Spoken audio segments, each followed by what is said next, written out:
Hello everyone, welcome to another video here on Play on GAA with me, Seamus Brady, your host, and for this one I am joined once again by the GAA Statsman, Matthew Hurley, and we are going to run through all of the weekend's action from across the weekend, from men's Gaelic football to men's hurling to ladies Gaelic football. So Matthew, again, another cracker of a weekend. Just in general, how much have you enjoyed last weekend's action?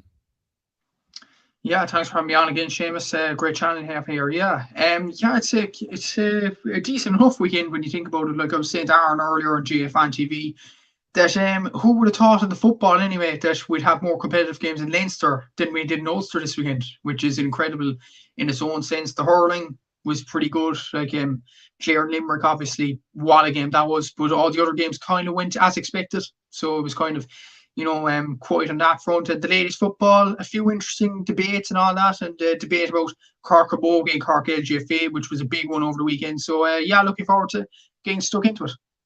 Yeah, no, we'll get into all of it. And just before we do, anyone that watches, throw in a comment at any point and do let us know if you want us to discuss anything in particular from the weekend's action. So we're going to go to the men's hurling first. We're going to talk about what is the standout result, I would say, of the entire weekend.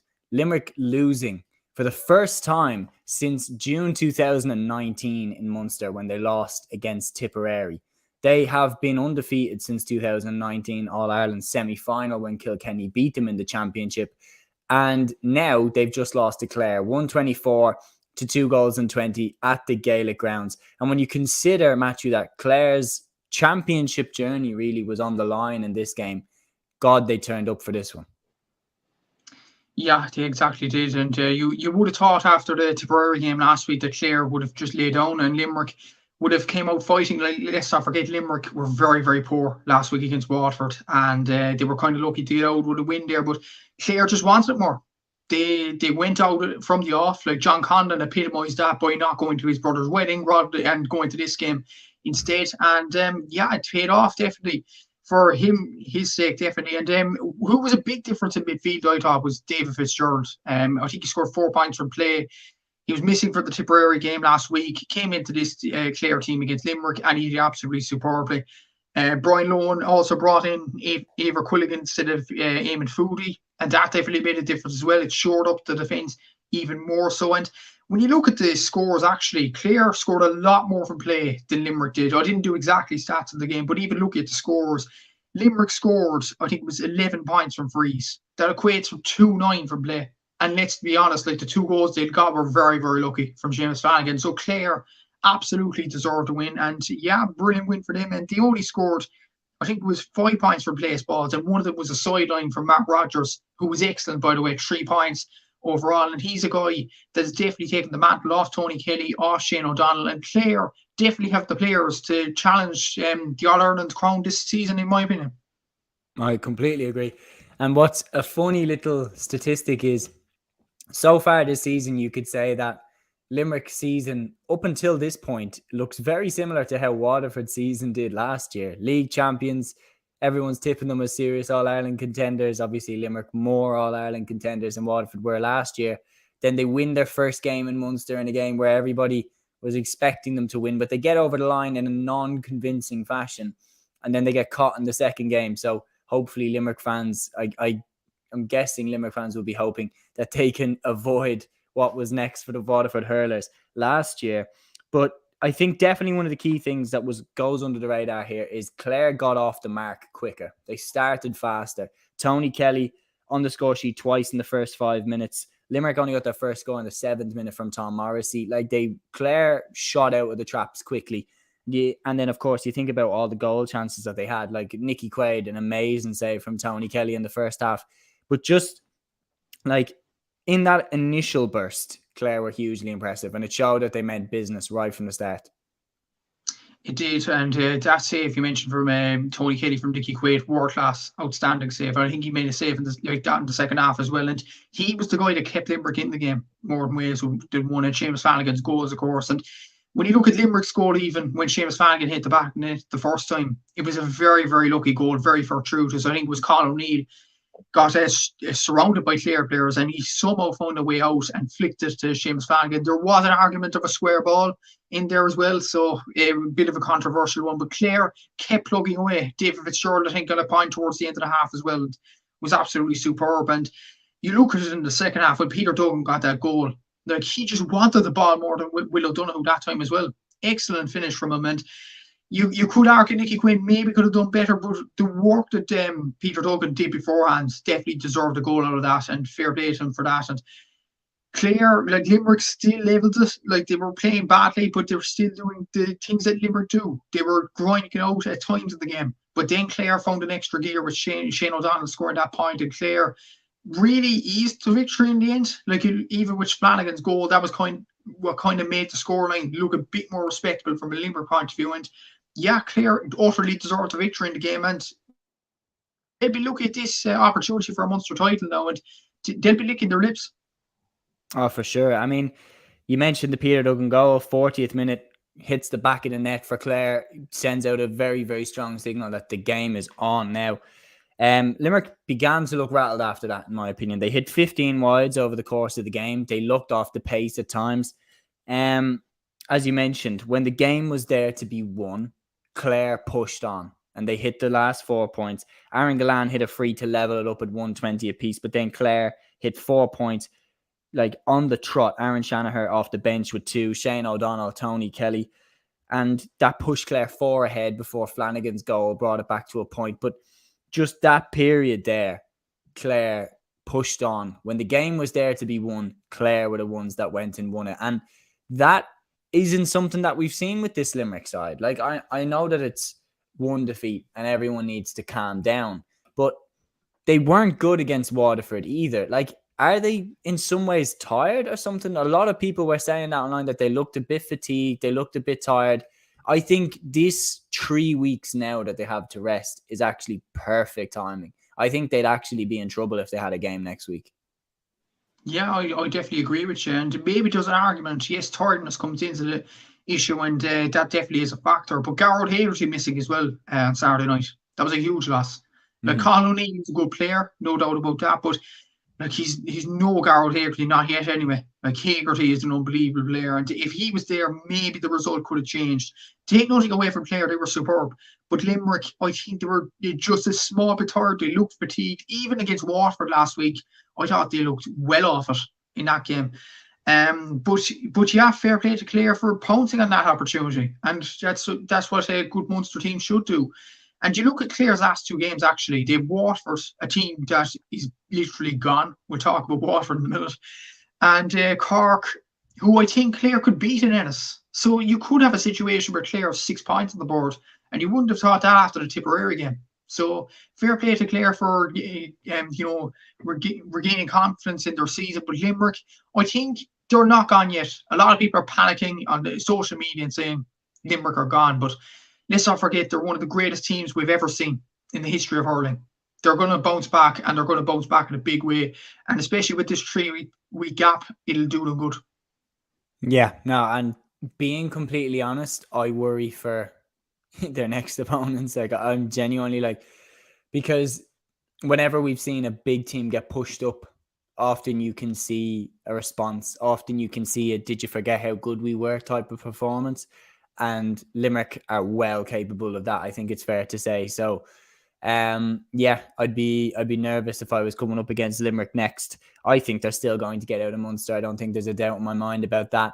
But before we talk about who else will get out of Munster, sorry for messing up my words, we're going to move on to Cork, 27 points, Waterford, 18 points from Páirc Uí Chaoimh. So Pat Ryan's first championship game with the Cork senior hurling team couldn't have gone better, really. I mean, pretty straightforward, comprehensive victory over Waterford, but let's be real, it was a Waterford side that was way off the pace in the first half. Only 1 point from play from Desi Hutchinson. Just a pale shadow of the team that we've seen over the last few years.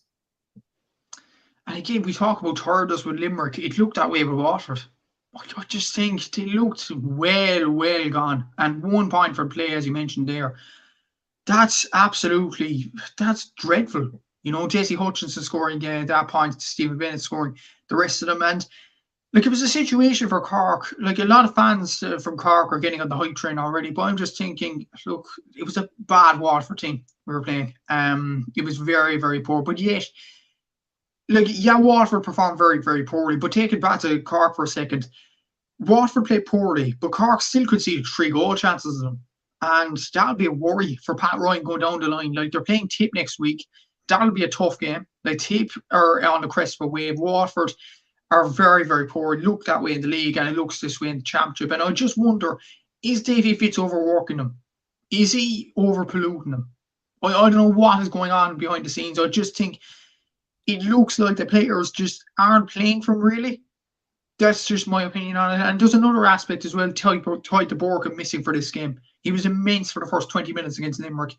But from missing this game, I just think Waterford looked out on their feet. Austin Gleeson came on way too late at the end of it. And the damage was done. But this is the thing, is that, like, I know that the game against Limerick was that they pushed Limerick quite close. But, like, I still wasn't walking away from that game thinking, wow, Waterford were fantastic. Like, they still lost, and they lost to a Limerick side that was way off the levels that we've seen them at before. I haven't seen a performance from this Waterford team under Davy Fitz yet. Like, I haven't seen a game where I'm like, wow, okay, something's happening here. I'm wholly unconvinced, to be completely honest. Like, I'm not buying it this time. And I'm still yet to see that performance from Davy Fitz's Waterford, where I'm like, okay, now I'm believing that this is a project that is going somewhere, that this is a team that knows the direction that they're going in. And I would be stunned, honestly, if they managed to pull it back and win their last 2 games, because having seen how lethal Tipperary's forward line is, if they switch off in the first half against Tipperary, Tip will have 5 goals past them in 15 minutes. Like, make no mistake about that. Like, Jason Ford, Jake Morris, these guys are on fire. If the Waterford defence doesn't come correct, this game is over before it even begins. And especially without Tadhg de Búrca, you'd be thinking that defence is vulnerable to this Tipperary attack. But like, on the positive side, like, for Cork, as a Cork fan, you must be pretty happy. I mean, debutant Brian Roach, he was outstanding. Man of the match from midfield. Dara Fitzgibbon, I thought, looked very sharp. Then in the forwards as well, you have Robbie O'Flynn's return. Like, a lot of positives there for Cork.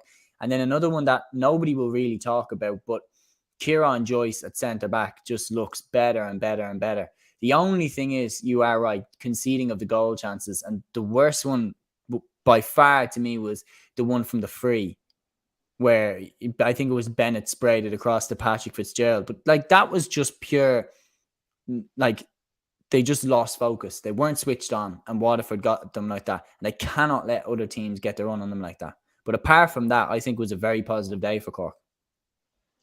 You would say it's a positive day, and you would think I'm delighted. But look, you look at the results, and you look at the score, and you look at the team they're playing against. It's Waterford, a team that scored 1 point from play in the first half, who are missing Tadhg de Búrca, who don't look confidence, who haven't put a performance, as you rightly said, with Davy Fitz yet.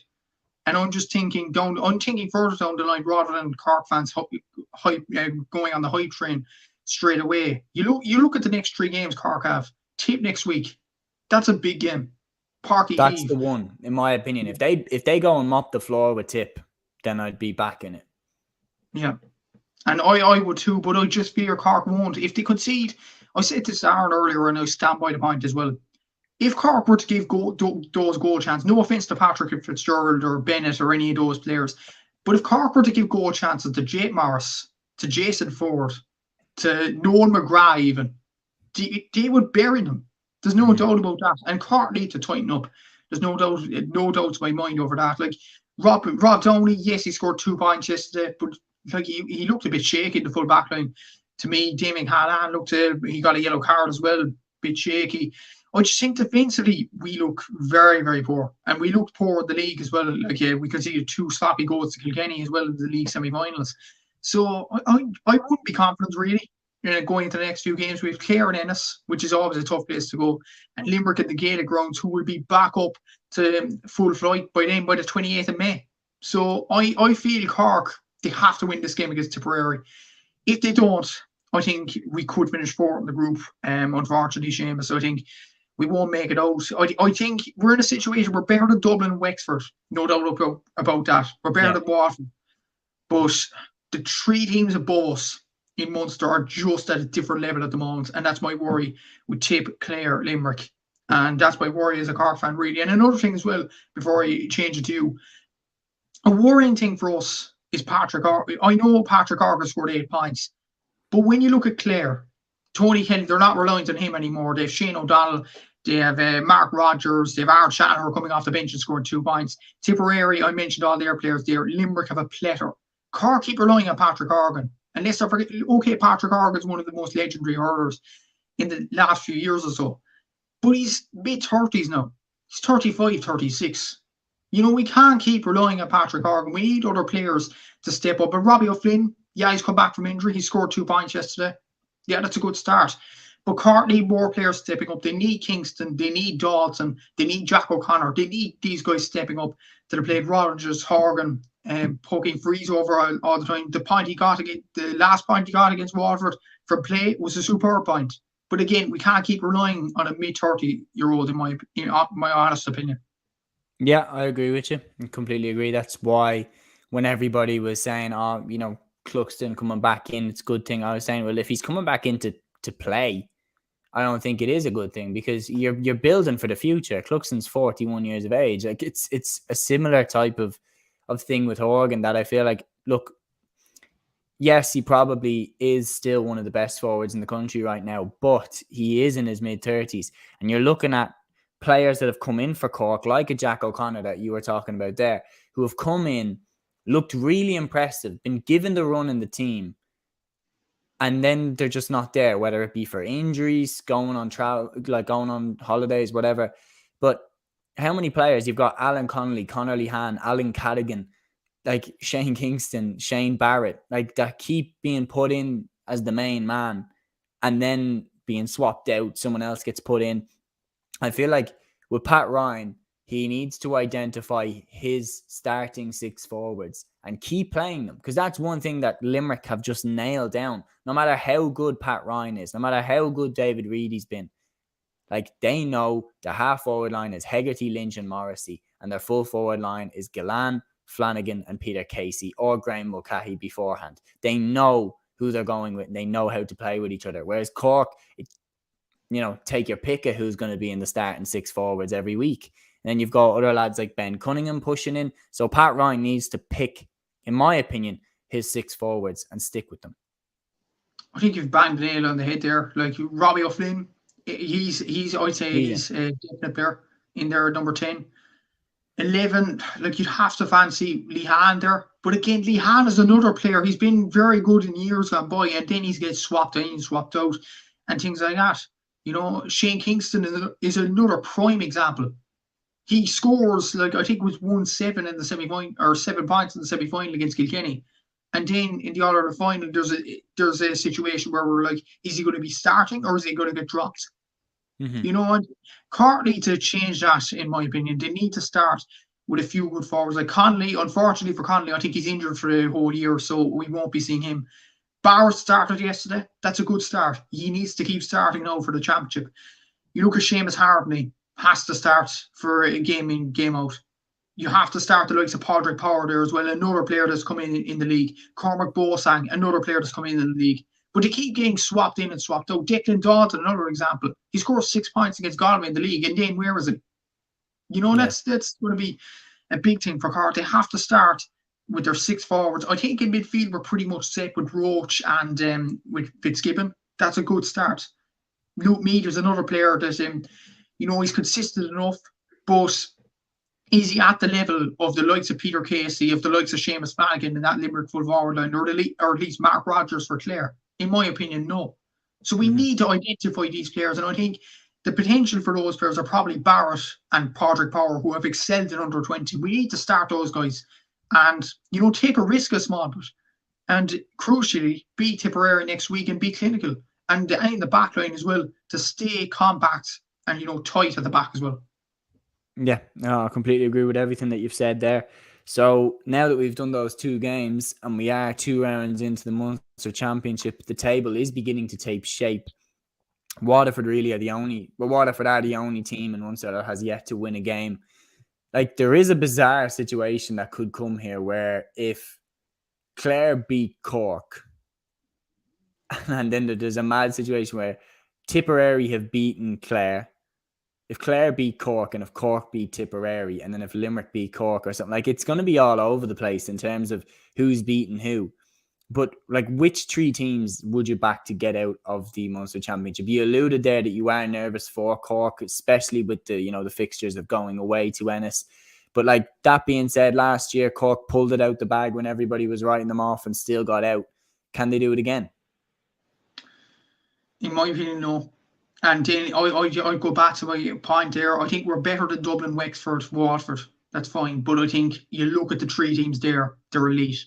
And I think Cork will have to put out a huge performance against at least maybe 1-2 of them, maybe, to make it out of the group. In my honest opinion, might be controversial, I think we could be looking at a Tipperary Clare Munster final. I think so. I think we could. You look at that result. Clare beat Limerick, and like, you look back at the games between Tipperary and Limerick. Tipperary have had Limerick on the ropes over the last few years. They just haven't been able to finish it off. Whereas this year they were right there for 70 minutes against Clare, who just beat Limerick. Yeah. And you look at the league campaign as well. Like, Tipperary produced an unbelievable first half in that.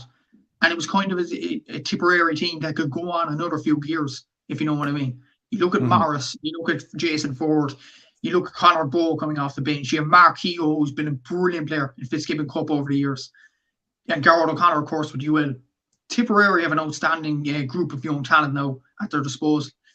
I think this weekend's game against Cork for Tip will tell a lot.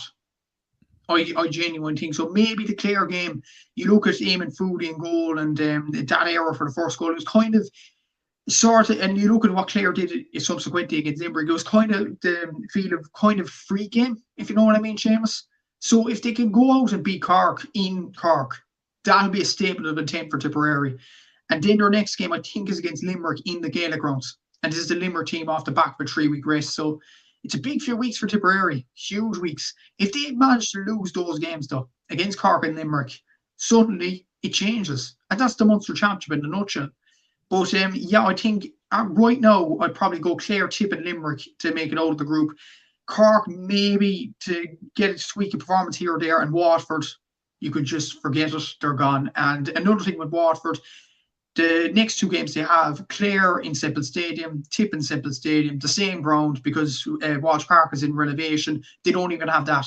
So they don't even have the hostile atmosphere. So you could wave goodbye to the Munster Championship, wave goodbye to Davy Fitz for 2023, unfortunately. Yeah, no, I agree with everything that you've said there. I probably would lean towards Limerick, Tip and Clare in any order to get out. I can't even think about taking a stab at who's going to make that Munster final. Like, it could be literally take your pick. But yeah, we're going to move across now to the Leinster Championship games. The battle between the top two in Leinster finished level. Kilkenny 28 points, Galway a goal and 25 from Nolan Park in Kilkenny. And just the top two sides in Leinster, they've given us, superb games down through the years. This game was an absolute battle. Owen Cody was fantastic for Kilkenny, 6 points from play for him. Galway hit a burst of 3 scores in a row right at the death, with a young substitute, Declan McLaughlin, landing a late score to ensure that the spoils were shared. What did you make of this game? Very evenly matched, and it's kind of a sign of things to come as well, because let's be honest, Seamus, I think this is going to be the Leinster final between these two sides. And it was an entertaining game. Very good score for Declan McLaughlin towards the end. And Galway definitely showed their attacking talent with Brian Concannon and Evan Nyland definitely on form. You look at Owen Cody down the other end, Adrian Mullen, TJ Reid, excellent performances for Kilkenny. I think it just missed one thing. It missed, a very controversial handshake. It just missed that element of the game. But other than that, it was a good game quality-wise, you have to say. Like, in fairness, Brian Concannon's goal, there's an argument for steps. Well, to be honest, it's not an argument. It was steps. Let's be honest about this. But it was level at half-time and level towards the end. Kilkenny seemed to have it towards the end of the game, but then Jason Collins comes on, gets a point, and then Declan McLaughlin, his first ever game as a Galway senior, and what a fairy tale story to get the equalising point. And share of the spoils and utterly deserved from both sides of the fence. But I think this won't be the last we'll see these two sides play each other. This is an almost definite Leinster final in Croke Park as well. Completely agree. These have been the top two sides in the Leinster Championship for the last few years. But for Galway, like, I know this is crazy, but for Henry Shefflin, like, he is a Kilkenny man through and through. And like time and time again, I always do ask myself, like, is there a conflict of interests with him having this Galway job? Because like Aaron said it, and I completely agree with him. I just think it's not even like, as in, it's higher than destiny for Henry Shefflin. Like, he will be the Kilkenny manager one day. So is it like a conflict of interests? Because like, look at Liam Cahill going to Tipperary. Like, you could look back there and say, like, well, with Waterford, he certainly hung them out to dry. Like, are Galway a bit naive keeping Shefflin in the job? And he'll know them inside out, because these will be the top two sides in the Leinster Championship for the next 5 years. It's a very valid point, and definitely, like, Shefflin has the capabilities of being a Kilkenny manager in the next few years. No offence to Derek Ling. Like, Derek Ling is an outstanding coach in his own right, but Shefflin is kind of an elite coach in waiting, and I think he's going to get the Kilkenny job. There's no doubt about that. If he just waited, it's kind of frustrating, I think, in Shefflin's mind. He won't obviously say this to the media because it's a disrespect to Galway, but he'd be kind of thinking, I missed the boat here. I'm thinking, you know, in Kilkenny, that job was there for me. And Cody left after a year. And yeah, it was frustrating more so for Shefflin. But in terms of Galway, yeah, it's a definite argument that they're naive about this. You look at Galway's talented players, and even more so, the talented players that Galway have in their locker. It's not like Cork, the talent player they have is Horgan in his mid-30s. You look at the most talented players in the Galway team, Kilcannon, Nyland, they're still young players, and they're still going to be there for a number of years. And you just wonder, once the term ends for Shefflin, I think it's 3 years, I'm not entirely sure now, but if it is 3, he'll jump on the ship to Kilkenny after Derek Ling's 3-year term has ended. You know, and it's you know, I think he'll do a very good job at Kilkenny, but I think he'll do an even better job now, because he knows these Galway players inside out. There's no sign of Wexford and Dublin improving. So, you know, I think it was kind of a stupid move from Galway at start, and you definitely hit the nail on the head there yourself and Aaron, in fairness. So, yeah, it's an interesting point to think of, and Shefflin could be on his way to Kilkenny after the Galway job. I mean, yeah, I think it's just destiny. I just think it is going to happen one day that Shefflin will be the Kilkenny manager. But in this game by itself, we'll talk about the rivalry now. Both these sides, they know that they're going to play each other in the Leinster final. I think that's a pretty much a guarantee. At halftime, even, like, talk about how, you know, even the teams are. At halftime, it was 16 points to Kilkenny, 113 to Galway. Throughout the game, TJ Reid, Billy Ryan, Adrian Mullen, Owen Cody, they were all leading the way points-wise for Kilkenny, while on the other side, Brian Kincannon and Evan Nyland, as you said, certainly were leading the charge for the tribesmen. But going forward into this Leinster final, is there one of these teams that will come out of this game happier? Or will they both leave relatively annoyed that they didn't get the win? I think it's kind of, you know, they'd be feeling happy and disappointed at the same time, if that makes sense. Because they know that they're going to be Dublin and Wexford, and they know they're going to be Westmeath and Antrim, both sides, and they know they're going to be in a Leinster final against each other. And in a way, like, if they won this game, maybe they could have given too much away at the same time. You look at Galway last year, Kilkenny learned from their mistakes and won the Leinster final. So I think actually both sides are going relatively happy with the draw, because both sides would have learned a good lot. There won't be any, snowing remarks or anything like that. There wasn't any controversy or anything about this game. Look, it was just a draw between two evenly matched sides, and they'll go at each other in the Leinster final, where there has to be a winner in that game. So, look, I honestly think both sides will be relatively happy with the draw. I don't know what you think about that yourself, but yeah, that's the way I feel anyway. And Kilkenny won the Leinster final last year. This season, I think it's all up for grabs. Yeah, no, I do agree with you, and certainly be fascinating to see these teams lock horns once again in the Leinster final, which they definitely will.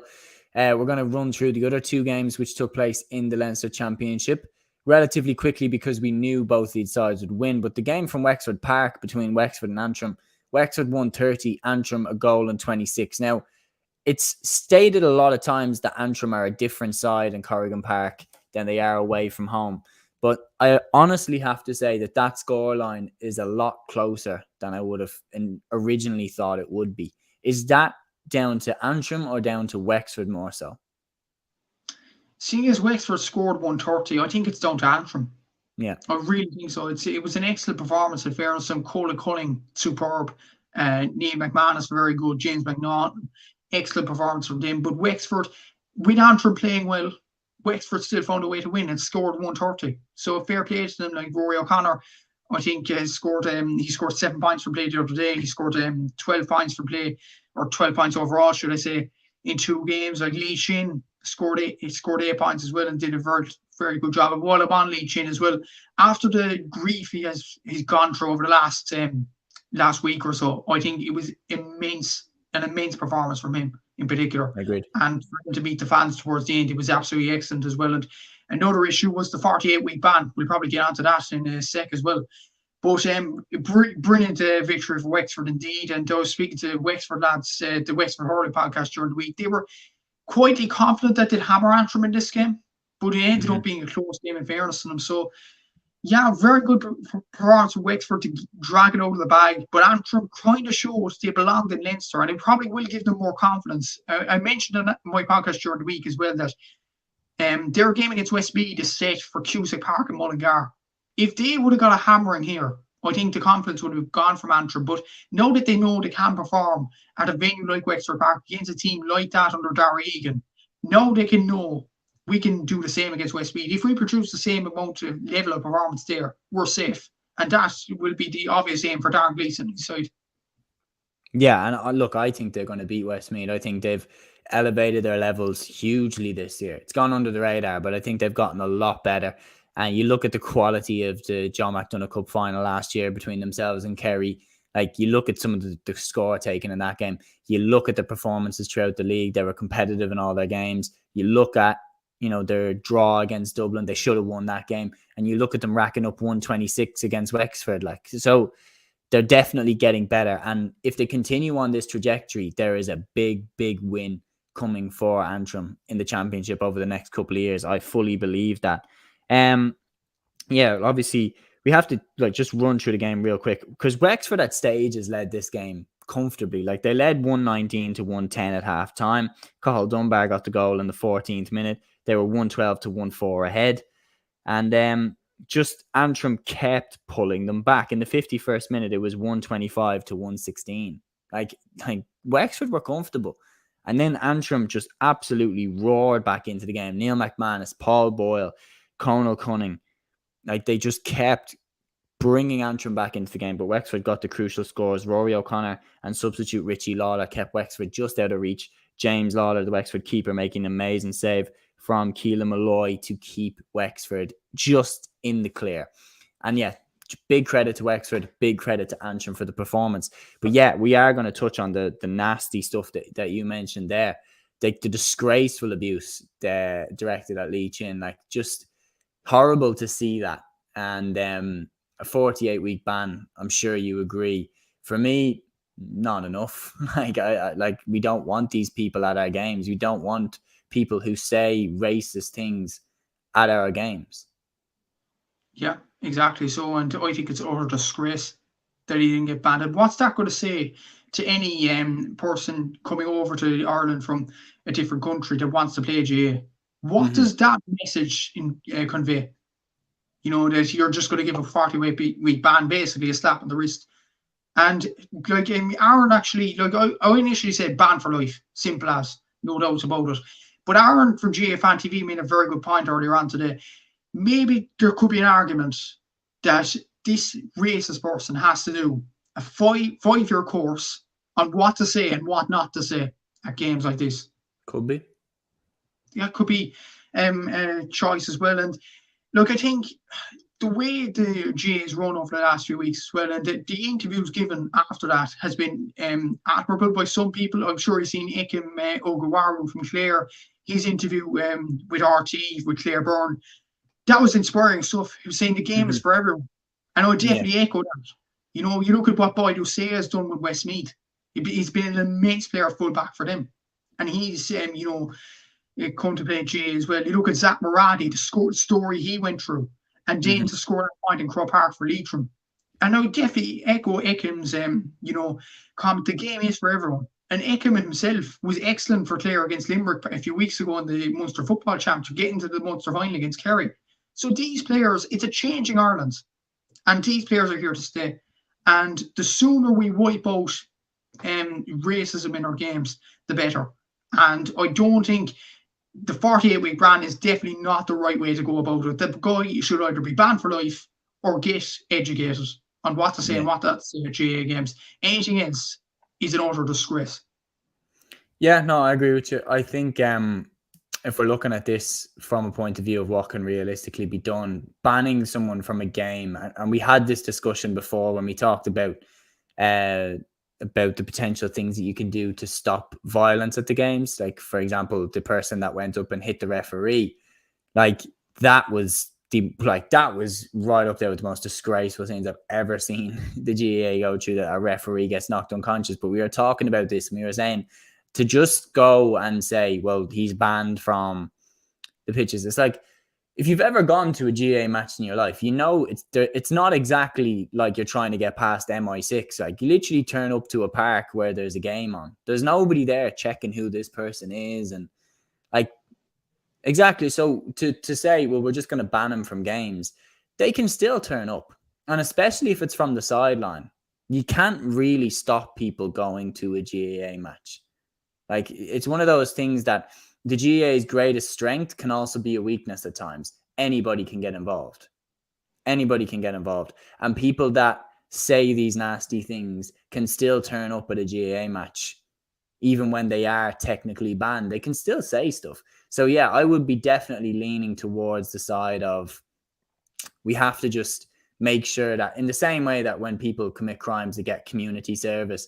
Like, I think he should definitely be pushed the other way. Okay, well, you're going to learn why what you said was really messed up. You're going to learn why that is not okay to say that. And then hopefully we will see a drastic decrease in things like this being said. It's just an overall thing on our whole education thing. That should be in schools in general across the country. These are things that you do not say to people.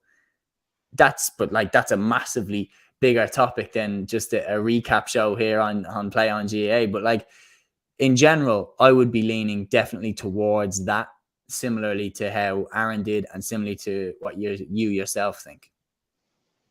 Yeah, exactly. So, and I even go back to I know this is off topic from GAA, but we have to talk about it in general.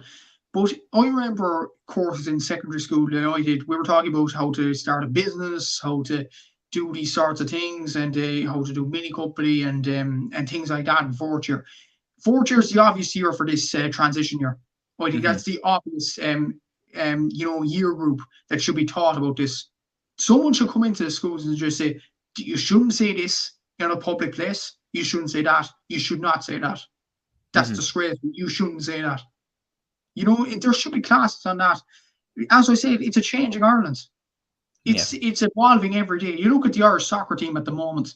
You look at Chidozie Ogbene, Michael Obafemi. They're Ireland's best players at the moment. Andrew Obafemi. They're Ireland's best players. And you still have people like that at that Wexford game that say absolute rubbish like that. But that's what I mean. That's across sports in general. Like, you look, I think one of the saddest things that I've seen in sport over the last 10 years was the predictable racist abuse that Bukayo Saka, Marcus Rashford and Jadon Sancho received when they missed the penalties for England in the Euros final, I believe it was, wasn't it?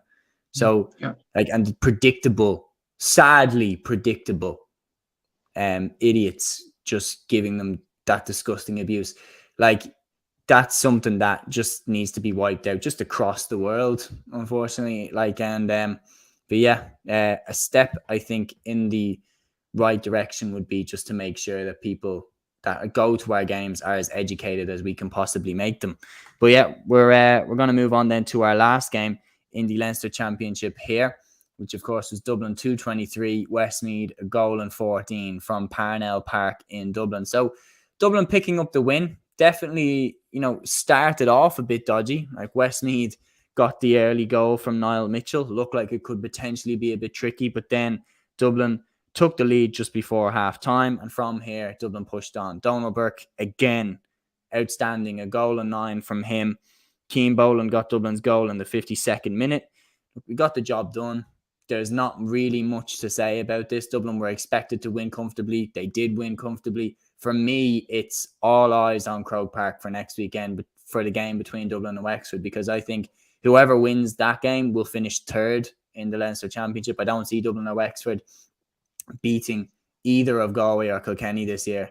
But I think whoever wins that game in Croker finishes third. It's an interesting point of view, definitely. There's two talking points about this game, and they actually don't involve, the tactics and stuff around this game. But the fact that Dublin and Wexford is playing in Croke Park, I think Joe Canning mentioned this on the Sunday game as well. I don't know about this, Seamus. The place will be absolutely eerie. I think it's kind of a situation where everybody and their cousin gets to play in Croke Park at this stage. There's no kind of pride about playing in Croke Park anymore. It used to mean something. Do you remember the whole getting to Croke Park? I said if you make your debut for Dublin, you play in Croke Park. Yeah, and that's the way things have gone. But funnily enough, I don't think this will suit Dublin whatsoever. If they play in Parnell Park, they'll make the pitch hostile, they'll make it tight. And I think it'll actually suit Dublin more to play Wexford there. Like Wexford last year, they played them at a tight pitch in Wexford Park and beat them. If they're going to play in Croke Park, I think Wexford have just street smart hurlers like Eachin, like Rory O'Connor, that will pull Dublin apart. That's just my honest opinion on it. I don't know what you think about that yourself there. But it's a difficult one to see why it's in Croke Park. In terms of the game itself, it's going to be a crucial game to figure out who'll get third in the group, because that's what it will be, to get third. But then again, Dublin, they beat Wexford there, and you're thinking third place is secure. But then Dublin, were unconvincing in a few games, and suddenly Wexford beat Kilkenny. Like, it could happen again. Like, you have to be careful at the same time, but ultimately, I think it will be the game to see who finishes third. It should be very interesting to see how it unfolds. And before I'm talking about this game, the stuff that Micheál Donoghue said about Joe Fortune at the end of the game, I wasn't a fan of it. I really wasn't. He was saying that Westmeath were trying to injure Dublin players and things like that, and they were being a bit too rough. And I'm thinking, how are Westmeath going to make it tough for Dublin if they play nice? Yeah, it's really kind of a childish comment from Micheál Donoghue. But look, Dublin got the win; they got the job done. But very strange comments at the end. Yeah, and definitely wasn't the only managerial comments that garnered headlines. We're going to get onto that later on in the episode. But yeah, full preview for that Dublin and Wexford game coming here on Play on GAA over the week, so make sure that you catch that. Switching codes now to the men's Gaelic football. We're going to go to what I think was the game of the weekend. Going to the Leinster Championship first. Louth 27 points, Offaly 215 after extra time from Croke Park. Louth reaching their first Leinster final since 2010. And really, Matthew, this game was just a quality game of football. Back and forth, outstanding performances. The main one for me, Kieran Downey, 7 points from him in normal time. Outstanding display and just outstanding moments. Peter Cunningham's goal for Offaly in the 28th minute. Anton Sullivan's equaliser for Offaly right at the death. Just a real breath of fresh air for the Leinster Championship to see two teams that are so clearly on the up. When you think about, what Mickey Hart has done there with Louth, when you think about the Offaly under-20 All-Ireland champions, and they're doing so much right behind the scenes. Just real breath of fresh air to watch two teams in the Leinster Championship that are both really progressing, going at it in a Leinster semi-final. And a word of Louth, like Louth players were doing very well to give Cork and Kildare fans absolute heart attacks in this game. because it definitely went down right to the, like, I was gritting my teeth watching this. I was thinking, Loud have a goal chance. I think Mulroy had the goal chance. Ian Duffy made a brilliant save onto the post. You're thinking, you have to finish that. Seriously, you have to finish it. Then Anton Sullivan scores. I'm thinking, Offaly have the momentum here. They're going to go on and win this game. And yeah, it was, but it has to, like you mentioned, Kieran Downey with 7 points. Sam Mulroy scores 5 points in extra time. Talk about a clutch player at clutch moments. What a performance for him in extra time. And the dynamic duo, I christened them mad. Because Mulroy and Downey, not bad. So it was good on my part, but good on their part for getting the scores as well. 13 between them, which was incredible. Like Craig Lennon came on and got 3 points as well, which is an incredible performance from him. And even for Offaly, like you talked about Den buried in extra time, and then Declan Hogan gets that goal and thinking they're back in it here again. But it was a breath of fresh air to see these two counties go at each other. It's normally a case in the other Leinster semi-final not involving Dublin. I think it was Laois and Carlow one year where it was a dreadful game of football. Very that was 2018. And it was just a dreadful game of football. Bad for the eyes, really, Seamus. But you look at this game, 27 points to 215. Like, imagine the side other than Dublin in the Leinster semi-final scored 27 points. Yeah. Very, very good from Loud, in fairness to them. Very good performance. Their two midfielders actually got a combined 4 points, Tommy Durden and Conor Early, which shows their influence as well. Very, very good performance from them. And Mickey Harty's done it. He's got to into a Leinster final for the first time since 2010. And dare I say it, we all remember what happened last time that happened. Well, I'm sure, like, we'll talk about Dublin's performance now in a minute. They don't look like they would blow Loud away, to be honest. Like, you think back to that Division 2 game, they were neck and neck for long periods of this game. But like, up until the extra time period, and you're right saying, look, Mulroy clutched up, Loud looked like they had the game dead and buried. Then obviously Declan Hogan gets that goal, brings Offaly back into it, but it wasn't enough in the end, and Loud push on to win the game by 6 points in extra time. But being completely honest, Loud should have closed the game out in normal time. So first thing I'll say to you is, what got them into that position in your opinion? Like, what was the things that they did right in the in normal time? And then how did they let it slip, or how did Offaly pull it back? The normal thing they did right, I think, was to push up on the Offaly kickouts, because it was just clear Offaly were dominated from left, right and centre in midfield. Like, you look at Loud's midfield with Durnan and Early. They dominated the Offaly. Huge big lads. Both of them are massive. Huge, and they had a huge scoring presence as well with 4 points between them, which is incredible. The thing they went wrong, and I mentioned this earlier, the goal chance. Sorry, I know Ian Duffy made a brilliant save, brilliant double save, but you have to stick that away. Sorry, no, but how on earth did they miss that? They missed a goal chance similar to that, I think, in the first half. You give the man a nickname, and then you slate him from missing a goal chance. You call him mad, and then you give him mad abuse. Great analogy. No, I agree with you. I think he'll admit that himself. He should have stuck that away, and if he had, I think the game would have been wrapped up. It would have been a 7-point margin at that point. Loud were 4 points up at that point, and you were thinking, if they stuck that away, game over completely. But Offaly came back into the game. They came back roaring into it, and it didn't look like Offaly were getting a goal per se, because Loud were stacking everybody back. But Anton Sullivan, sometimes you have to give the credit to the attacker for leveling it as well. What a score. Just to level it towards the end. And you could see he was pumped going to extra time. But another thing that Loud did wrong, more so in extra time, the long ball. Like, I wonder, what were the defence and the goalkeeper actually doing for the Declan Hogan goal? Like, it was a brilliantly worked by Offaly, in fairness to them. Long, old-fashioned punt into the box. But I'd be questioning, what were the Loud defence at?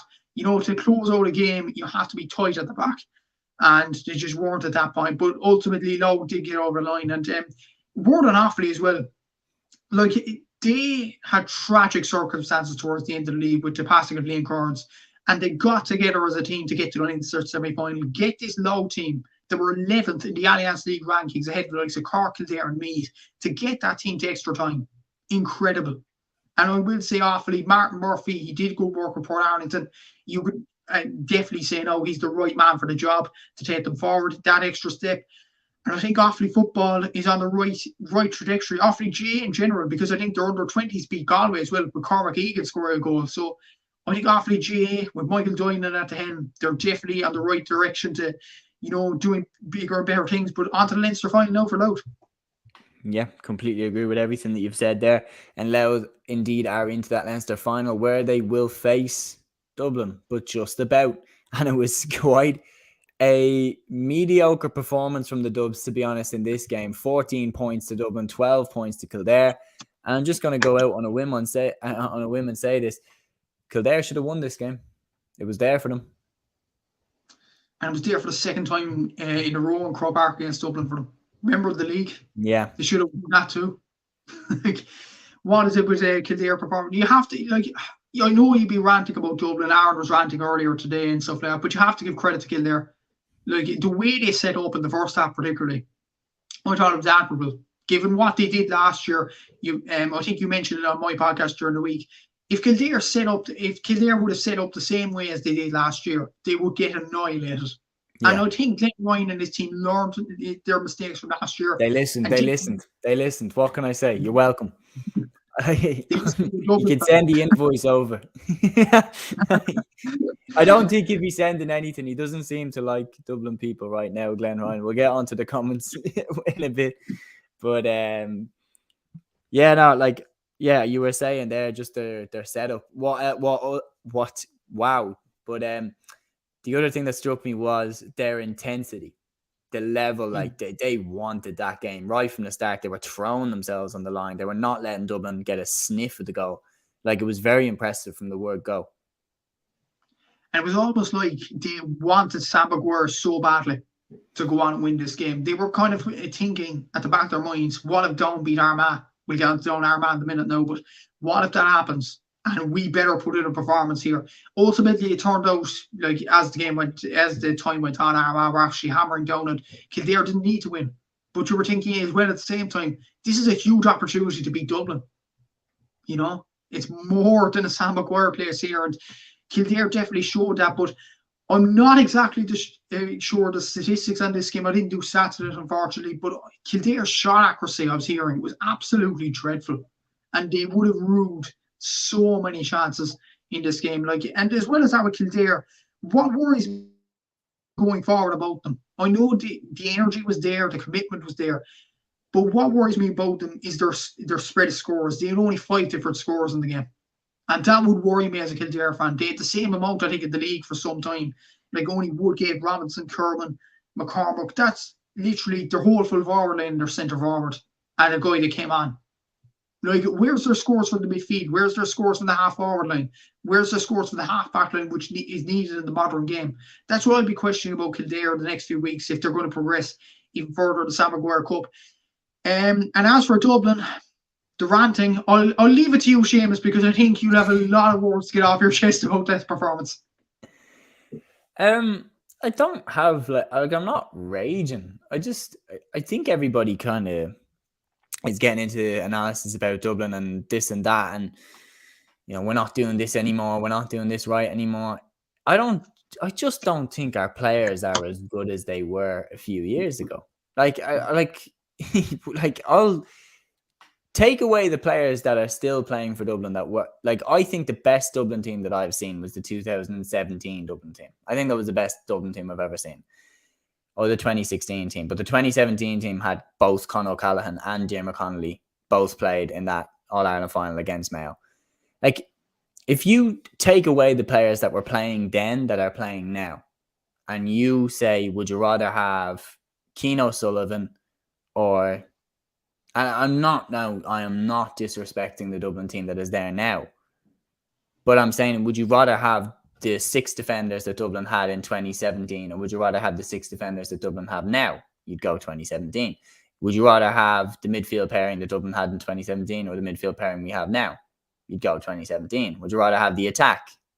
Exactly the same. Would you rather have 2017 Stephen Cluxton or 41-year-old current Stephen Cluxton, which you'll get onto? Of course, you'd rather say 2017. But that is what I'm thinking here. It can't last forever. Dublin are going to lose eventually. And for everybody saying like the Leinster Championship is boring, it has been, yeah, because Dublin have been so dominant. But it won't last forever. Dublin will lose. they will lose a Leinster Championship game over the next 5 years. I would be stunned if we don't. Kildare and Meath have been producing too many good underage teams to not get Dublin eventually. It's coming. Like they're beating Dublin time and time again at minor and at under 20 level. So eventually it's going to crack. Eventually Dublin are going to lose. And I think, look, this time we very well could have lost and very well should have lost. And I think, like, if we're going forward here, like, we do need to shape up real quickly, because that type of performance will not beat Kerry. That performance will not beat Derry. That performance will not beat Mayo, Galway. Like, that performance wouldn't beat Tyrone. Like that, like, we need to shape up really quickly here, because yes, while Kildare were very, very good and they put a lot on the line, they started without Kevin Feely, without Daniel Flynn, without Jimmy Hyland, who I think are 3 of their 5 best players. So it wasn't even a full strength Kildare, and they still led by 8 points to 6 at half time. Dublin only took the lead for the first time in the 64th minute from a Cormac Costello free. And like, you're looking at that saying, all that on paper adds up to no way we'll beat Kerry with that performance. So we have to increase our levels and get better. I still think this Dublin team can win the All-Ireland, but that wasn't anywhere near as good a performance as this team is capable of producing. The thing is, it's an interesting point you mentioned with the 2017 players and the players today. I look at Dublin's players on the bench they had yesterday, the likes of Cormac Costello, the likes of Larkin O'Dale, who wasn't part of the 2017 in fairness, but he is an excellent player. And you look at the players, Dean Rock is another one, and you're starting the likes of, like, Cullen Basquel, no disrespect to him now, but he hasn't performed well enough as a Dublin player over the last few seasons. That's just my honest opinion on it. Yes, he scored 1-5 against Laois or whatever it was last week, but it was Laois. It was Division 14 for a reason, you know. Mm-hmm. He only scored 1 yesterday, which was very important. I asked this for Aaron as well earlier on. Where's Kieran Archer? He was dominating Cork in 2019. It's the thing, distinctly remember this guy actually dominating us pillar to post in the first half in that under 20 final. And you question, he's at the age now, so where's he gone? He's just not in the panel. He's just not in the panel. It looked like he had the world at his feet. And like, in terms of skill and ability, he is genuinely one of the most impressive under 20 players I've ever seen. And you look at, I think he one goal in particular that he got against Laois, where someone hand passed it to him and he just weaved in and out of 3 defenders and buried it into the top corner. It was one of those goals where when you see it, you're like, whoa, like, I didn't even think a goal was even on there, and he stuck it in the top corner. Like, just remarkable talent that he has. But yeah, it just hasn't happened. And look, maybe down the line we might see it come on. Like, he did come on in the league last year against Kerry, out of nowhere as well, I might add. Like, I remember seeing him come in and being like, what? This is the most Dublin thing ever. We don't know that he's even in the squad, and then he's coming on. But look, he's just not there right now. I really want to see him come back. I really want to see him get involved. I want to see him play to the level that he can play at, because I think he could be a crucial player for Dublin if he can get back into his stride and get to the level that we all know he can get at. I'll throw 2 more questions to you. The first one is, what did you make of Stephen Cluxton? Bit of disrespect, I think, to Kildare.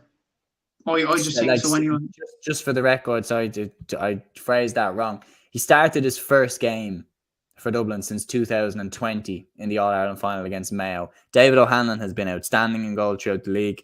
Stephen Cluxton came back. Dublin completely talked it down and said, look, he's just there for backup. And then he starts against Kildare in the next game. Yeah. And yeah, I still think it's a bit of a disrespect, in my honest opinion. Like, Cluxton was a great player.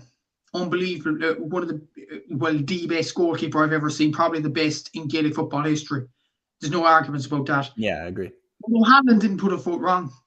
And that save in Páirc Uí Chaoimh against Cork, I'll go on about that, but let's put it in the context here. Brian Hurley scores that shot. Dublin could be in trouble of not getting promotion. David O'Hanlon knows Dublin nothing.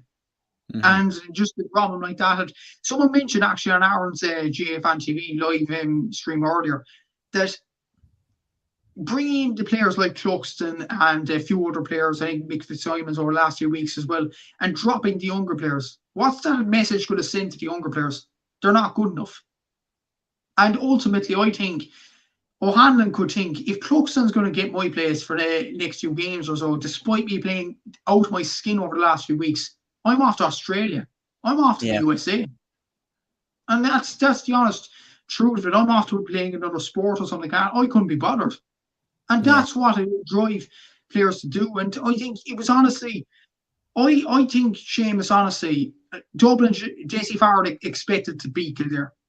And maybe it was a thing like, this is a publicity stunt to make the game a bit more interesting. I'm going to bring Cluxton on here and see how they react, the media. I think it had something to do with that as well. And to be fair to Cluxton, he made a good few saves. He kind of kept Dublin in the game. But I still think, for David O'Hanlon, for Kildare, I think it was a lot of disrespect to play Cluxton, in my honest opinion anyway. Yeah, no, I get what you mean. I wouldn't necessarily go out on a whim to say disrespect, but I would say more as a disrespect to David O'Hanlon, less so than Kildare. I think, look, if Dublin do plan to use Cluxton as their number one for the season, then he has to play at some point. He has to get game time. He has to get ready. His first game in can't be in the All-Ireland semi-final or something like that. Like, if he is going to be Dublin's number one, then he had to play in this game. I would just more take it as a disrespect towards David O'Hanlon, who has been fantastic. And obviously the last thing then we're going to touch on before we move on to the Ulster semi-finals is, of course, Glenn Ryan's comments post-match. Now, I'll just throw the mic over to you. How much do you agree or disagree with Glenn Ryan's comments? I honestly think it's been happening for a good number of years now. One of his comments was that Dublin get to play in Croke Park, and that a bit about Loud and Offaly as well. Excellent game, no doubt about that. But if that game was on Portlaoise, I'm thinking, Cusack Park in Westmeath, that'll be a lot bigger atmosphere there. I think there'll be more of a buzz around the stadium. But in Croke Park, we've said it on multiple times on your channel and my channel as well. You could hear the seagulls. You basically can just flying around the stadium, and it's not really a good look for Leinster semi-finals. Like, if Kildare and Dublin was on in Tullamore or Portlaoise, and Aaron mentioned this on GAA Fan TV as well, if that game was on in one of those counties in the Midlands, Kildare could have beaten Dublin. But the fact it was on in Croke Park, I think it just suits Dublin down to a T, and they get that around the decisions and things like that. Like, I think he mentioned referee decisions as well. I'm not entirely sure. If you mentioned those specifically, I'd be more inclined to think, why didn't you close the game out, Kildare? You can't just keep blaming a referee because he makes a decision like that. Like, Kildare were, at one point, they were 4 points up in the second half, by the way. And you're thinking, no matter who it is, if it's Dublin, Kerry, Tyrone, whoever it may be, you have to close that out. I'd be thinking more of that. Kildare did so well. I grant them that. They did well in the game. But if Glenn Ryan is going to blame referees and stuff like that, maybe blame some of your team for not closing the game out. That's just my honest opinion on it. In terms of playing Croke Park, I think he's absolutely bang on about that. I think they should be on in Portlaoise, it should be on in Tullamore. Leinster football has moved on since, and I posed this out as well. The last time Dublin had a really, really tough game in the Leinster semi-final was the time when Andrew McLaughlin pulled Bernard Brogan, or should I say, pulled Bernard Brogan. That game in 2011. And it was nearly full Croke Park that time. But look at it now, it's empty. The seats, you could literally count the seats and count how many it's empty. I'm actually not sure of the exact attendance of the game yesterday. I would imagine it was under 40,000, way under. It was. Yeah. It was under 40,000. Look, it's more the type of thing of everyone expected Dublin to annihilate Kildare. Like, everyone thought Dublin were going to destroy them because they'd just seen the game that was on the year previous. I wasn't as convinced. Like, I did think Dublin would win. I thought we would win by like 5 to 10 points, but I never thought we'd win by 15, 16, 17 points. Like I looked at the league game last year between the two sides where Kildare won. I looked at the league game this year where Kildare should have beaten Dublin in Croke Park. And I said, look, if they just pack up the defence a little bit more, they'll be able to hang in this game. Because Dublin don't cut open defences like they used to. It's just Kildare were so naive that day last year, going man to man, like saying, oh yeah, let's put one defender on Con O'Callaghan and see how that goes. I think we all got our answer to that question. But like, honestly, with Glenn Ryan's comments about Croke Park, I 100% agree with him. It's not fair that Dublin keep getting to play in Croke Park all the time. The problem is that if Dublin were to put their games in Parnell Park, if you like, Parnell Park is like relatively close to where I am. If you were to put like all those people, like because the reality is it still had 35,000 plus at the game. If you had to put 35,000 plus people down in Parnell Park, it would be absolute pandemonium. Like, it is not built, it is not set up for that many people to come. So if you want Dublin, if the GAA want to take Dublin away from playing so many games in Croke Park, then Dublin need a bigger stadium than Parnell Park to play their games in, like to play their home games in. If you want Croke Park to go back to being the national stadium, to being the stadium where it doesn't feel like there's a home team, because Dublin play all their games in Croke Park, like literally all of their games. So how can you not say that they're more used to the pitch than other teams are? Of course they are. Of course they are. They're more used to it.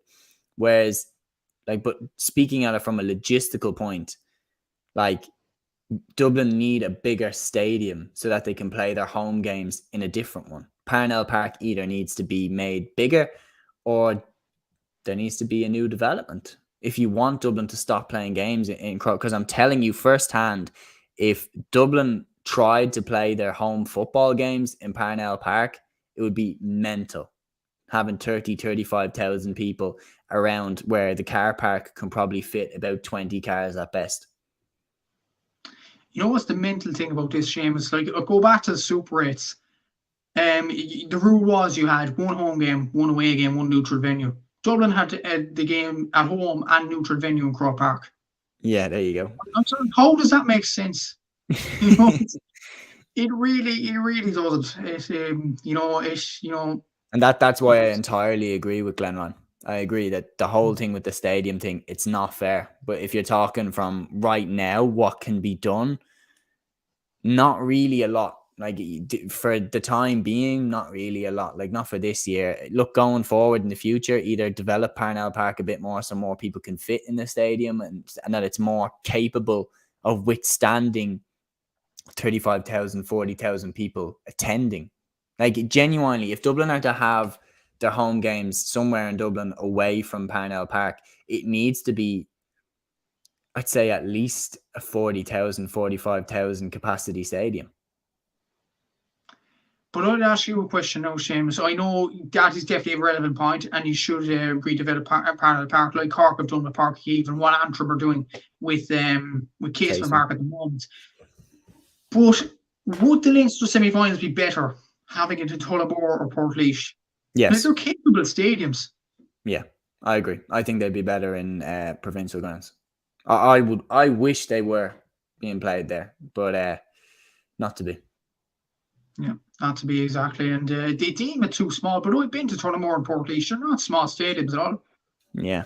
Portlaoise basically. And the Dublin, like, ask any Dublin fan, we love the trip down to Laois, down to Offaly to play a game. Like, it feels like such a summer day trip down to watch the Dubs. Like, Dublin fans love that. So I don't think they'd be in any way annoyed.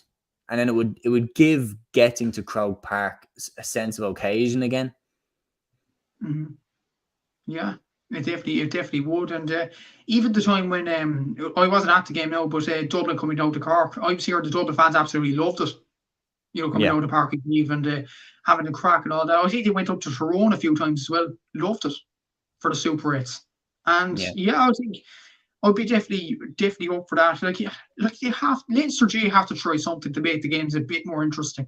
I would say play it in Tullamore, play it in Portlaoise, because I think them grounds are actually suitable for semi-finals like that. Because Portlaoise, let's not forget, was suitable for a double header between Armagh, Roscommon and Cork and Tyrone one year. So why can't it be for a Leinster semi-final? So, and Portlaoise is actually a nice place. Like, it has a good parking and everything like that. And yeah, it's a nice place to spend the day, nice summer day. And even Tullamore, I think it's one of the best equipped stadiums I've ever been to. But that's what I mean. Laois is the county that hosts Electric Picnic, but you're telling me you can't host the Leinster semi-final. Like, come on. And it hosts the ploughing match. So that's two events. Exactly. So definitely. And Shirafali, that hosts a lot of events as well. So yeah, like Leinster GAA need to try something different, hold it in these sort of stadiums. Like, I think a double header in Portlaoise yesterday would have been more appetising than Croke Park. I'm being honest now, but yeah, that's just my opinion on it. And again, like Offaly and Louth and any other Leinster team, and we go back to the comments about Dublin and Wexford and the hurling. Reaching Croke Park isn't kind of a big thing as it was back in the day anymore, if you know what I mean. Like back in the day, I was like, oh, Cork are headed to Croke Park. I'm absolutely buzzing over this.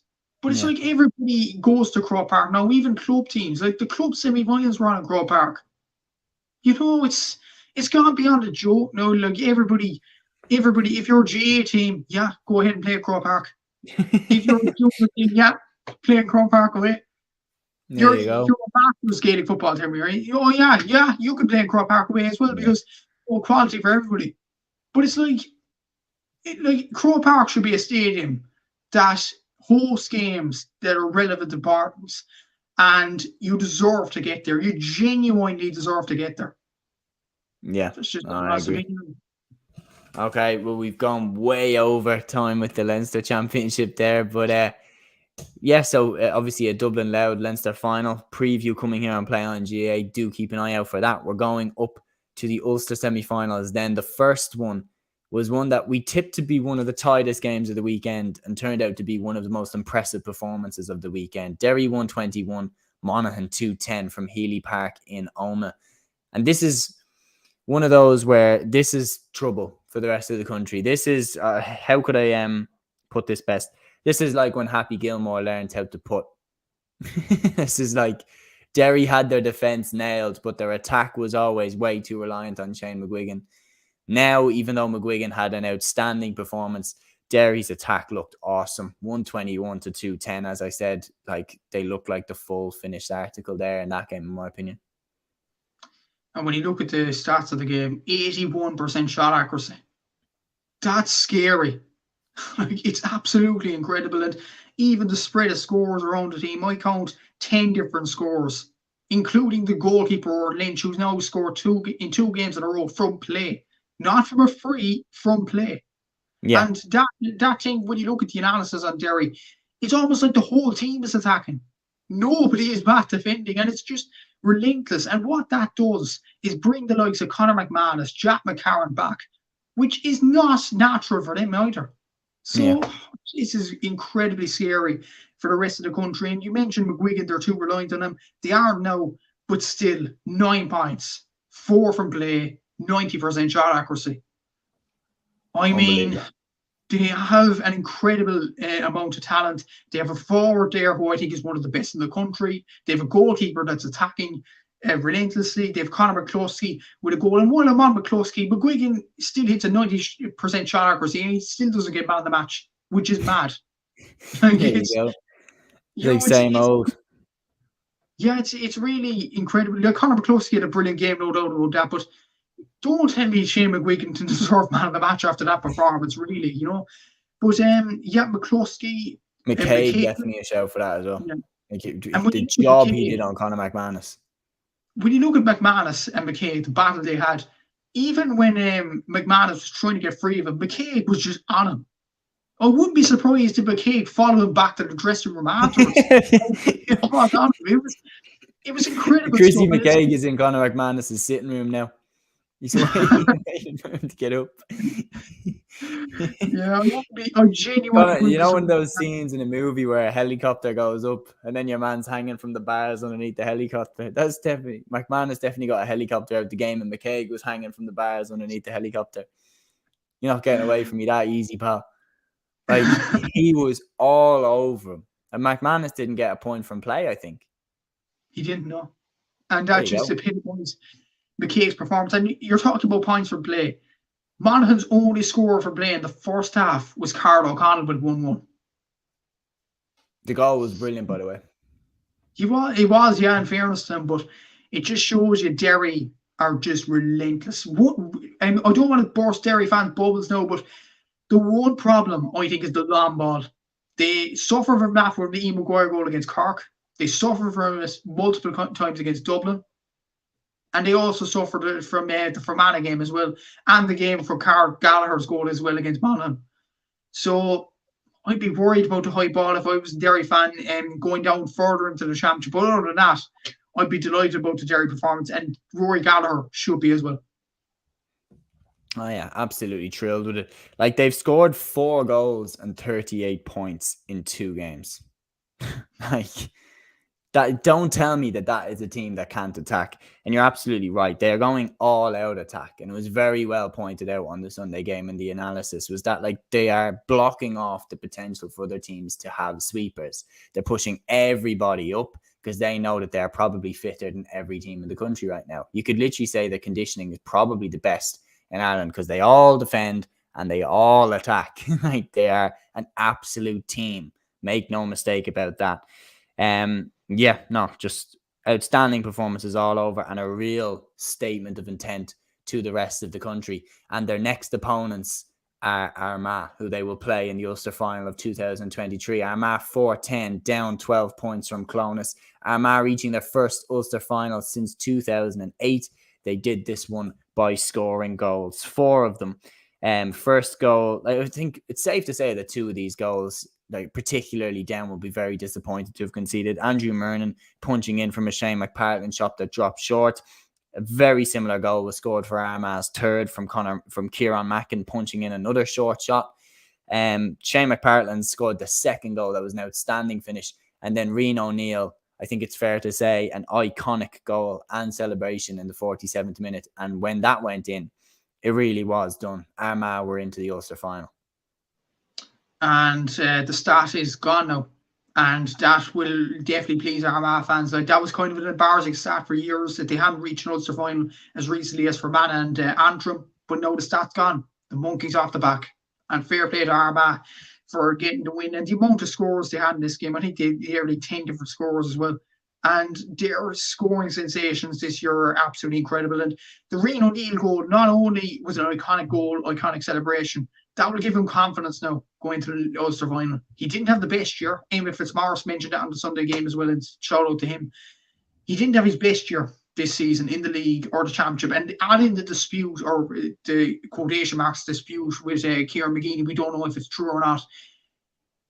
To have that and then to bounce back with that goal at that magnitude against Down, incredible. And fair play to Rian O'Neill for bouncing back from that news story there. Andrew Murnan outstanding with 1-1, but kind of disappointed with Down with that performance. Like, I think they'll point towards the under-20 rule again, as you articulated on my podcast during the week about Oran Murdoch. He wasn't allowed to play in this game. Could the result have been different? I know Murdoch is a good player, but probably not. Probably not. I think Armagh definitely had this game wrapped up, and fair play to them for doing that. But Down, look, it's not all excuse the pun now, but it's not all downhill for them in general. Like, they're favourites for the Tattoo Cup, in my opinion. Like, you look at teams in there, Offaly, Cavan, Fermanagh, Meath, a Meath team that's all over the place.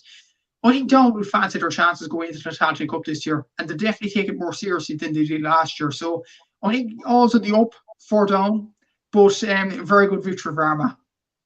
Yeah, no, fantastic, no doubt about that.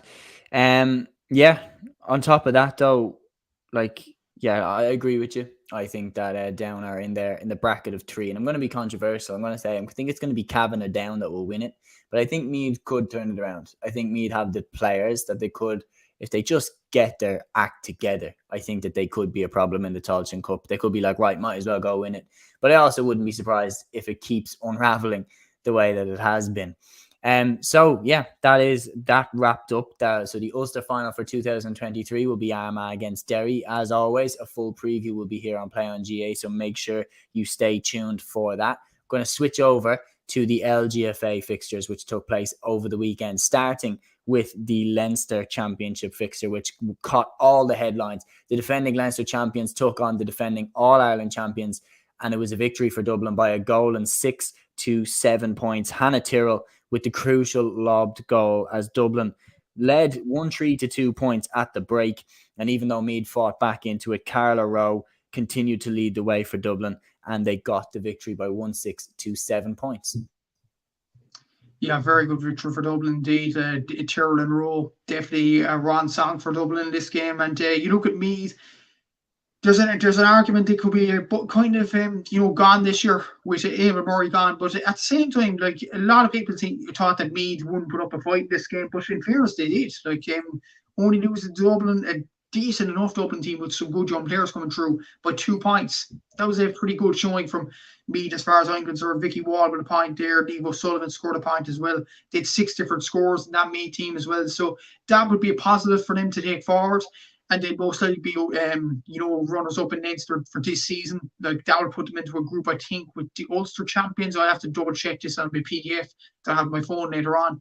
But for Dublin, I think they look dangerous for the All-Ireland this year. You look at Carla Rowe, you look at Hannah Tyrrell, you look at Caoimhe O'Connor, who actually didn't score in this game, but has very good potential. You look at Niamh Heatherton, very good player as well. A very good strong player there as well. You've Ciara Trant was missing yesterday, but Abby Shields seemed to have done a good job yesterday in goal. Sinead Goldrick was missing, but Dublin still have these young players coming through, and that'll be positive for Mick Bowen. As you saw, Leah Caffrey scored a point as well, Jennifer Dunn. So yeah, very good victory for Dublin. And I think they will be a threat come hell or high water down through the summer. Yeah, no, I agree. I think, look, Dublin are still hugely strong around the midfield. Lauren McGee, Jennifer Dunn is a fantastic midfield pairing if they can keep the both of them fit. And and here in Ireland, obviously, the whole AFLW situation with a lot of players in Ireland at the moment, obviously, which is another debate. But I think it's massively important for Dublin to get this win because, look, Meath have beaten Dublin in crucial games over the last few years. For Dublin to win the Leinster Championship last year was crucial just to get back on top of Meath. I think Donegal just completely caught us on the hop last year in the quarterfinal. I think we didn't see that. I didn't think we saw that level of performance coming from Donegal. And look, I think Dublin are back this year. I think we look good. And great start to the year, beating a very, very good Meath team who honestly didn't really impress me throughout the league, Matthew. And I like Meath. Is there an element of saying that this, like particularly last season, did it feel like it was a bit of an end, like the way Eamon Murray leaving? And I don't know, to me it didn't feel like there was much more to come from this group, and that could really come back to haunt me saying that, but like in a way it definitely was the end of an era when Eamon Murray left. So like the question that I'd have is, do they have the same hunger that Dublin would have? Especially, do they have the same hunger that Kerry have? That's the big question, and it's very hard to find an answer right as of now, a definitive answer. You look at Meath. I know they have Vicky Wall and Emma Duggan back at the team as they scored yesterday, but Emma Troy, I believe, is missing for this season, and that's a huge loss. Big loss. And if Orla Lally's missing as well, if she's staying in Australia, that's another loss. And it only takes 1 or 2 more to just leave the panel completely and the manager, and suddenly the whole season goes belly up. And unfortunately for me, it seems to be that way. The era is coming to an end. But look, they've had a very good era. You have to say 2 All-Irelands in a row. You would never say that about it, this meeting. But as with all eras in ladies football, with the Cork team, with the Dublin team, with the Grey Kerry teams, with the Laois team in the past as well, they all come to an end eventually. And this Meath team has been a credit to ladies football over the last few years. And not only for the success they had, but the way they, upped the game a small bit as well with Vicky Wall, Emma Duggan. They became overnight superstars in the GAA circles. And for them to put ladies football on the map, that's definitely another achievement that they'll take home with them in memories of this run for Meath. Yeah, look, I don't think it 100% is done. I still put them down as serious contenders for the All-Ireland title. But something about them this year tells me that they don't possess the same hunger that they did last year, especially the year before. So I wouldn't put them as my favourites. I think, honestly, if I had to pick who I think is going to win the All-Ireland this year, I would say Kerry. But I think Meath would definitely be in my top 3 of teams that could go and win the All-Ireland this year. We mentioned Donegal when we were talking about Dublin. They got their year off to a winning start as well in the Ulster Championship. They beat Cavan by a goal and 6 to 4 points. Now, a real antidote to what, in my opinion, was a dreadful league campaign for Donegal. Like, they had some seriously terrible performances in the league. And I don't mean to sound harsh, but that's just the facts. They were way off the pace in some of their games. To bounce back and to beat Cavan, it's a good response from Donegal. Again, I don't want to burst the team's bubble or anything like that. I know Donegal performed poorly, very good win. But this was a Cavan team off the back of a strike. So, yeah, that has to be taken into account as well. Like, and by the way, that was absolutely disgraceful how the players have been treated from Cavan, and they definitely did the right thing in cancelling that match against Tyrone because of the player welfare, and that's for a discussion for another day, obviously. But yeah, Donegal, I guess it's a win just to boost the confidence. But to be honest with you, looking at the 3 teams this season, it looks like Armagh will win the Ulster Championship this year. They look absolutely on fire. Donegal, like, I'm not sure is Niamh McLaughlin going to be in this team this year, or is she going to Australia already? I'm not entirely sure, but we'll have to see how that progresses. But Karen Guthrie did very well with 1-4 in this game, and all from play may add as well, which is an impressive tally in fairness to her. But yeah, very good win for Donegal. But at the same time, it was a Cavan team that was off the back of a strike and not much game time. But yeah, ultimately the Cavan players were right to do that. Yeah, no, I agree with you. Yeah, like, I agree with everything that you've said. Donegal, even though they, won this game, Armagh going to win Ulster. There's nobody in Ulster that's going to stop them. Like, the form of Amy Mackin, especially 3 goals in that intermediate league final against Laois, just looks as good as ever. And yeah, no, I fully expect Armagh to get the better of Donegal in the Ulster Championship when it goes to that game. So we're going to go down south then, and to what was the game of the weekend in the LGFA. Cork 117, Tipperary a goal and 14. So again, I pass the mic over to you as a proud Cork man. What did you make of this game? Well, I think I'd speak for everybody that watched this game, even though I didn't watch this game. Look at the match report. It was Cork against Ashley Maloney, simply. Yeah. It was an incredible. Like, Cork did well, in fairness to them. Emer Coyley definitely did well with 1-4, 1-2 from play. Darren O'Sullivan came in as a late change and scored 4 points from play. Very good. And her sister Ciara also got the same tally. So Cork seemed to be motoring along very nicely, and it was a very good performance. But for Tipperary, what a player they have at their disposal. Ashley Maloney. We talk about Shane McGuigan in the men's game. Ashley Maloney, 112, 1-6 from play. 114 for Tipperary. That's only 2 points without her. Yeah. What a tally. Like, it's absolutely incredible. Like, you talk about Amy Mackin being one of the best players in the country. I'd still believe that. I think Amy Mackin's unbelievable. But Ashley Maloney isn't far behind. What a player that Tipperary have at their disposal. And yeah, she's been called up to AFLW. She had a horrendous injury in the last few years, but to bounce back and be as good as she's ever been, what temperament from her, and what an achievement to do that, to score 112. Liam Martin and Anna Rose Kennedy scored the other points for Tipperary, but very good win for Cork. But the main story around this game, and utterly it's been a story for years and years and years, the Camogie and the ladies football games for Cork were on at the exact same time again, in Fethard and Tipperary for the ladies football, and with Parky Keeve for the Camogie. That's just ridiculous. Like, that's just unbelievably disrespectful it is, to the players. Now, obviously, again, for anybody that doesn't know this who's watching, it is 2 separate organizations. The Camogie organization handles, obviously, the Camogie, and the LGFA organization handles ladies Gaelic football. And when I say these organizations clearly do not even bother to communicate with each other, it's just bang out of order doing stuff like that to the players. It is, yeah, and you nearly feel sorry for the Cork players involved, and the players involved were the following: Libby Coppinger, Hannah Looney, Aoife Healy, and Orla Cahalane. What must them players have been thinking, for this to happen? And it's almost like like you'd be shocked at some things in the GAA, like the racism row with Lee Chin and stuff like that. You'd be shocked by that. But at this stage, you won't be shocked by this. This has been happening year and year and year and year. And it's ridiculous. It's the same thing with the referees. Like again, like over the weekend, the Kilkenny, round of fixtures had no referees because they were all like, "We're not putting up with this." And the minute it happens, you're like, "Fair enough." Yeah, and it is an absolute disgrace that it happened. As far as I know, look, it's Scorpio anyway.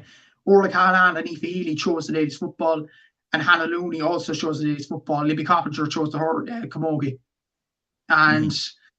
That's not on. It's simply not on. Like you think just something simple. Okay, have Cork and Waterford. That was the curtain raisers of the hurling, which ended up being a better game than the hurling, may I add as well. So pretty good win for Waterford there. But fine, have that at that time. But why not have the ladies' football on the Saturday? It just defies logic, Shame. It's ridiculous, And even like Libby Coppinger commented about this during the week as well. And Matthew Toomey said this on the Southern Star podcast to Kieran McCarthy as well. Even something simple. They're not asking for something like a week break or anything like that. They're only asking 24 hours. 24 hours, That even then, that's ridiculous. Like, even then, that's a joke that they're giving the players like that little time. Yeah.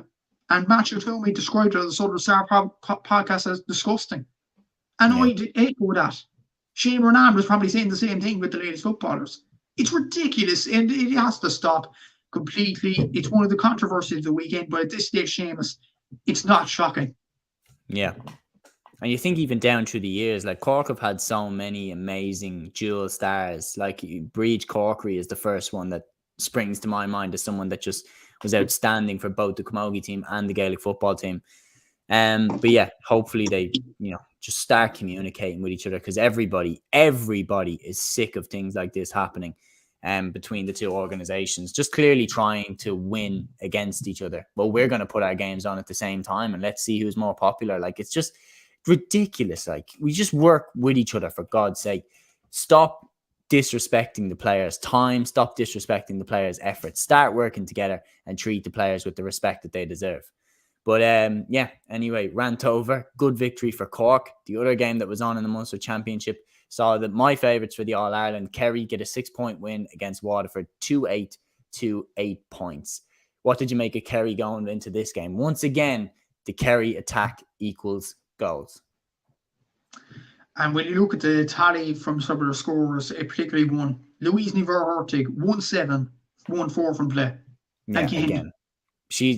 I think we've got our top three, Matthew. I think I like our top five if you're including, you have to include Vicky Wall in that. But I think Amy Mack and Aisling Maloney and Louise Niver-Hurtig have to be in that top five in whatever order. And you could probably say Vicky Wall and Emma Duggan in there as well. And she's just putting up incredible tallies. And it used to be just from frees for Kerry, but 1-4 from play is absolutely scary. We talk about Karen Guthrie for Donegal earlier. Louise Niver-Hurtig is not just one game, it's not two. She does it on a consistent basis, game in, game out. And it's incredible. You have to applaud Louise for that. Like Daniel O'Leary getting another goal as well, Fiona Tagney getting a point as well. And she was a star for the UL team that won the O'Connor Cup, I think it was last season. So she's always had potential in the team. But Waterford, only 2 different scores, which was very, very disappointing from them. Kelly Ann Hogan with 5 points and Brie McMaw with 3 points. And ultimately, that wasn't good enough for Waterford. But you look at Waterford's scoring record in the league, like Lauren McGregor scored a lot of goals, so you'd expect her to step up in the next few weeks for them in the Munster Championship. But ultimately, very good win for Kerry. But I think they'll have Munster on their sights now. As I said over the past few weeks, they have to go out and beat this Cork team now. They have the upper hand on Cork. They have to go out and beat them in Munster. And I'd agree with you, Seamus. I think they're the front runners for the All-Ireland at this stage, closely followed by Dublin because of the players and the manager Dublin possess at the moment. Yeah, no, it's definitely shaping up to be a fascinating championship. And I can't wait to see if Kerry can get over Cork because they haven't really beaten that Cork side in a big game yet, despite the absurd levels of talent that they have at their disposal. But yeah, that is the full Play On GAA recap, guys, of all the weekend's action. Thank you so much for giving us your time here today. And until the next one, guys, Take care.